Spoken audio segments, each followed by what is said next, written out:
Now back with us. Manoj, मैं आपसे पूछी थी, अभी काफी सवाल और हैं, जैसे कि ये इंटरनेशनल बॉर्डर के पास है ये इलाका, तो क्या एग्जिट रूट इंटरनेशनल बॉर्डर की तरफ से था? दूसरी चीज, काफी दिन से पुलिस इन शूटर्स के पीछे थी, पकड़ में नहीं आ रहे थे, किन लोगों ने इनको पनाह दी, क्या इन पे कोई डिटेल सामने आ रही है?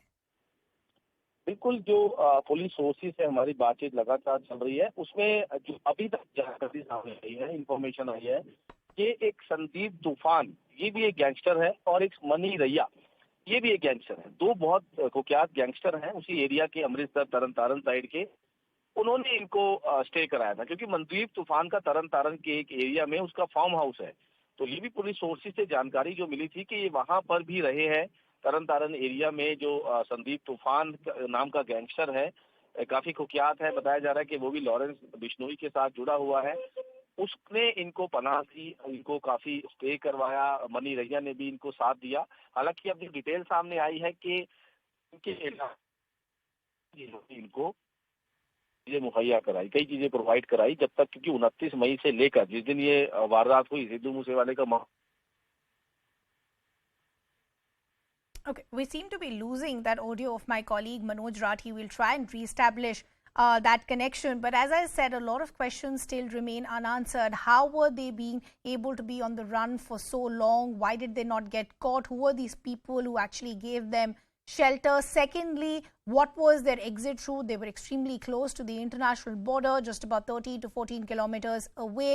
Currently, that fierce encounter, which has been on for a few hours, is still on. We're talking about shooters who were involved in the murder of Sidhu Moosewala. The update that we brought to you was that one of these gangsters, in fact, has been shot dead. But as I said, the ideal situation for the police will be to capture them alive so that they can grill them, question them, and try and understand what were the arms that were involved in Sidhu Moosewala's murder, where did those arms come from, and who these gangsters have an affiliation with. But that encounter is still on. Gunshots, in fact, can be still heard as far as the encounter spot is concerned. One journalist injured so far. Multiple shots have been heard by local eyewitnesses. The police is trying to sanitize the area, asking the local residents to also not step out of their houses. Ambulances on standby as well.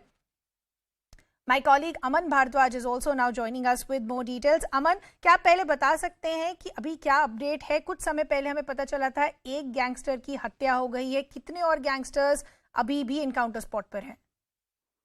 देखिए, जो initial information आ रही थी उसमें ये था कि अंदर से फायरिंग जो है वो की जा रही है, और 2 से 3 लोग हैं जिनकी ओर से फायरिंग की जा रही है। और इनिशियली सबसे पहले ये सोर्सेज के थ्रू आई कि जगरूप रूपा जो है वो ही वाज शॉट डेड। उसके बाद अब ये नई अपडेट आ रही है कि दूसरा गैंगस्टर जो मन्नू है उसको भी मार दिया गया है। और क्योंकि AK-47 के जरिए अंदर से फायरिंग जो है वो की जा रही थी, और पिछले 2 से ढाई घंटे तक की ये मुठभेड़ जो है वो जारी थी, और फायरिंग अंदर से रुक रुक कर की जा रही थी। और अभी दोनों के मारे जाने की खबर जो है वो मिल रही है। और इसके अलावा एक वीडियो जर्नलिस्ट जो प्राइवेट मीडिया चैनल का बताया जा रहा है, सिकंदर मट्टू, उसके भी इंजरीज जो है इस मुठभेड़ में लगी है। ये इंफॉर्मेशन जो है वो अमृतसर से मिल रही है। और इसके अलावा पुलिस भी, बाकी एंगल्स भी पुलिस देख रही है कि इसमें क्योंकि एक पुलिस के पास ये भी एंगल निकल कर सामने आ रहा है कि ये क्योंकि 13 से 14 किलोमीटर बॉर्डर इंडिया पाकिस्तान का लगता है, ये बॉर्डर क्रॉस करने की फिराक में थे। और उसके अलावा जो नेक्सस, क्योंकि जहां पर ये रुके हुए थे, किन्होंने पनाह दी हुई थी और कौन कौन लोग हैं, इसके अलावा जो डायरेक्ट इनडायरेक्ट तरीके से इनको पनाह के अलावा सपोर्ट कर रहे थे, चाहे वो फाइनेंशियल बेसिस पे हो, चाहे वो आर्म्स के जरिए इनको सपोर्ट कर रहे थे, किस तरीके की इन्वॉल्वमेंट किस किस की थी। और इस तरीके की गैंग वॉर में लाजमी तौर पर देखा जाता है कि आर्म्स इन्वॉल्व होते हैं, नशा इन्वॉल्व होता है, और उसके अलावा फिरौती और 2 नंबर का पैसा जो होता है वो इन्वॉल्व होता है, इलीगल मनी जो है इसमें वो इन्वॉल्व होती है, फंडिंग इन्वॉल्व होती है, खालिस्तानी और दूसरे देशों के जो लोग हैं जो पीस कहीं ना कहीं खराब करना चाहते हैं पंजाब और देश की, वो कहीं ना कहीं उनकी इन्वॉल्वमेंट डायरेक्ट इनडायरेक्ट नजर आती है। तो इन तमाम पहलुओं पर जो पंजाब की पुलिस है और जो एजीटीएफ है, एंटी गैंगस्टर टास्क फोर्स, उनके द्वारा ये मुठभेड़ जो है वो की जा रही थी और उनके द्वारा ये एनकाउंटर किया गया है। तो उनके द्वारा ये जांच भी की जाएगी इन एंगल्स के ऊपर कि गोल्डी बराड़ का जैसे क्या इसमें रोल है और इनका क्या रोल था, किनका पॉलिटिकल इसके अलावा शेल्टर था, डायरेक्ट इनडायरेक्ट किसकी इन्वॉल्वमेंट थी। और एक बड़ी डेवलपमेंट ये सिद्धू मूसेवाला के मर्डर किलिंग में जरूर है, क्योंकि मूसेवाला केस में इतने दिन बीत जाने के बाद भी कोई बड़ी कामयाबी या बड़ा जिनका रोल है उनको नहीं पकड़ा गया था। तो इसमें बड़ी डेवलपमेंट मूसेवाला केस में इस इनकाउंटर को देखकर देखा जा रहा है।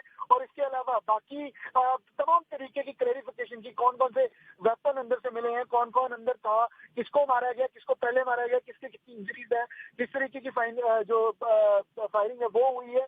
तो ये तमाम चीजों को लेकर क्या ये बॉर्डर क्रॉस करने की फिराक में थे और कब से ये प्लान था, पुलिस ने कहाँ का रेड किया है, किस तरीके की इनपुट पुलिस के पास थी, इस तमाम चीजों को लेकर जो है वो पुलिस जल्द एक प्रेस कॉन्फ्रेंस करती, मीडिया के मुताबिक होती नजर आएगी और इस पर क्लैरिफिकेशन देती नजर आएगी। So the big update that Aman Bhardwaj from News 18 Punjab is now getting for us is that in fact the second gangster also now has been shot dead as far as this Amritsar encounter between Sidhu Moosewala shooters and the police was concerned. So Aman, जैसे आप बता रहे हैं कि अब second gangster की भी हत्या हो गई है, तो टोटल सिर्फ 2 ही गैंगस्टर थे या ये भी एक पॉसिबिलिटी है कि 2 से ज्यादा भी हो सकते थे? देखिए, जो जानकारी मिल रही है कि फायरिंग डिफरेंट एंगल से थी और जिस तरीके से फायरिंग हो रही थी तो 2 से ज्यादा बताया जा रहा था सोर्सेज के थ्रू कि 3 हो सकते हैं, लेकिन कौन कौन उनमें शामिल है, क्या 2 ही थे या डायरेक्शन बदल के फायरिंग की जा रही थी, ये पुलिस इसको अपने ऑफिशियल तरीके से जरूर कंफर्म करेगी पुलिस के पास, क्योंकि पुलिस की कंफर्मेशन को ही वैलिड माना जाएगा, पुलिस वैलिडेट करेगी इस चीज को। लेकिन 2 से ज्यादा का जरूर सोर्सेज बता रहे हैं कि 2 से ज्यादा अंदर मौजूद थे। फायरिंग क्योंकि की जा रही थी, एक के मारे जाने के बाद भी फायरिंग डाल गई, AK-47 से फायरिंग जो है वो। अमन बने रहिए हमारे साथ। We also